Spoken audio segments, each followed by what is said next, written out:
Hello. I just put this 2x6 up here to kind of determine where I'm going to put a ledger board along the top of the house here. Or not the top, but you see where it hits the house.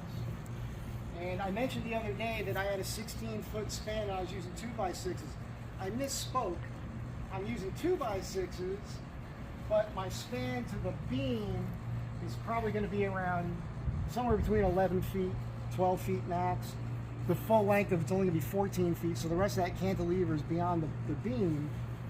And the reason I'm using 2x6s is because, as you can see here, this looks like a lot of height right now, but I'm doing a 2x12 and I'm having the joists, the rafters, cantilever over the top of the beam beyond it.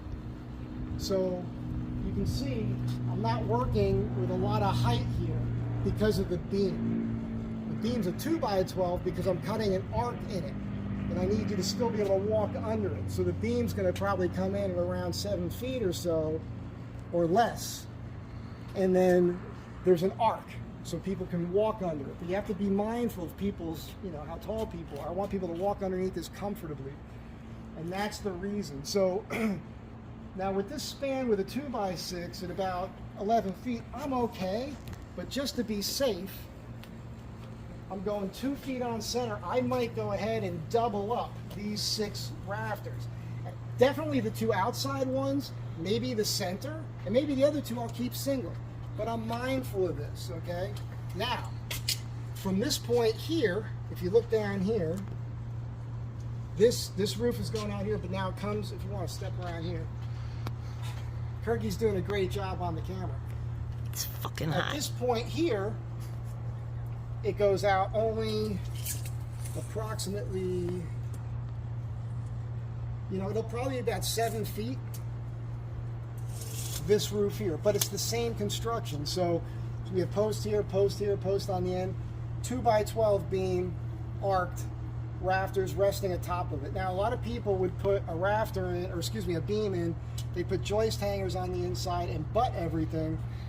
But then you got to look at that. You're always looking at those joist hangers. It looks like shit, in my opinion. So everything's just going to be resting on top of the beams. It's much stronger that way. So I just wanted to explain, because somebody gave me a little grief. And I got the hat on now with the bandana, because the bandana keeps the sweat out of my eyes. But I'll tell you what, I was standing here, this sun beating on my head right now, because it's in the 90s. It's got to be like 95 degrees or more right now. I feel like I'm going to pass out. And you guys heard me sucking wind on that hike the other day with Sarah. That's why, because it was in the 90s and the sun was just beating down. It takes a lot out of you, but you put the hat on, it makes a huge difference. So that's about all I wanted to say about this for now. Just a quick video. Let me have this. Thank you, Kirgy. Say hi. So I got the fascia board on and the drip cap on this morning. That's all good. That all came out well. And that's just precariously resting upon there. So I'm going to take that down now, but I'm going to mark where the ledger board goes first. And you can see I got a problem here with that outlet and that light. So I have to take those 2 things down. And then I got to figure that out, because I want to notch it. I still want to be able to maybe keep that outlet there and possibly the light if we can lay this outright with the 2 foot on center, Got to keep that right. And then the other thing I have to be mindful of is this little eave here on the garage, because that point there hangs out right about to where the corner of this house is. So I'm going to probably keep this rafter here in a little bit. A lot of things to be mindful of. But I just wanted to explain that to you guys so you understand why it's a 2x6. It's because the engineering I'm using to hold this up. I'm using 6x6 posts. And you'll see I'm doing something kind of nifty with this, so I don't have to use any metal over here. I am going to use metal joist hangers because it'll make my life easier.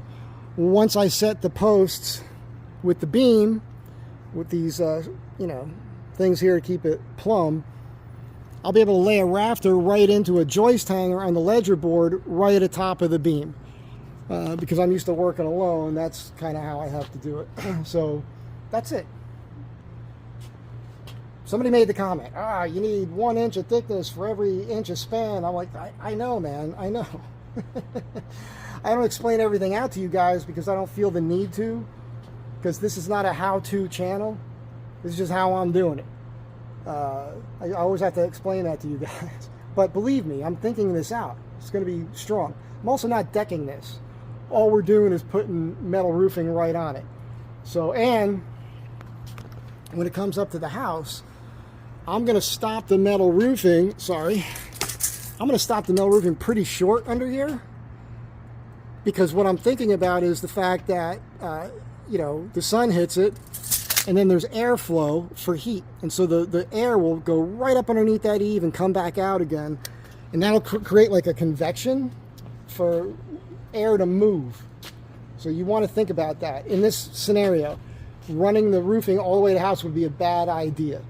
So that's it for now. You guys have a great day. Thanks for being here. Be good to one another. I'll catch you in the next one. There she is. She's looking out my... There you go. Looks great.